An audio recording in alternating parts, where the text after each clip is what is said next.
Isu kebocoran putusan Mahkamah Konstitusi soal pemilu yang akan digelar secara tertutup menjadi polemik di tengah masyarakat.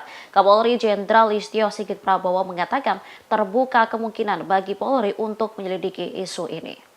Hal itu dikatakan Listio Sigit seusai rapat koordinasi nasional untuk menyukseskan pemilu tahun 2024 di Jakarta Selatan pada Senin 29 Mei 2023. Dikatakannya penyelidikan tersebut dilakukan agar tidak menimbulkan spekulasi dan polemik yang berkepanjangan di masyarakat. Selain itu agar membuat terang terkait ada atau tidaknya kebocoran tersebut. Saat ini jajarannya tengah membahas langkah-langkah yang bisa dilakukan terkait dugaan kebocoran putusan MK ini. Dirinya menegaskan bakal menindaklanjuti dugaan kebocoran putusan MK tersebut apabila ditemukan peristiwa tindak pidananya.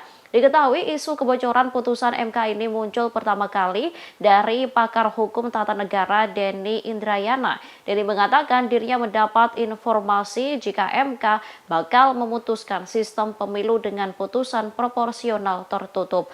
Langkah pakar hukum ini pun menimbulkan polemik karena dianggap telah membocorkan rahasia negara. Menteri Koordinator Politik Hukum dan Keamanan Menko Polhukam Mahfud MD pun meminta agar orang yang membocorkan kabar ini segera diusut.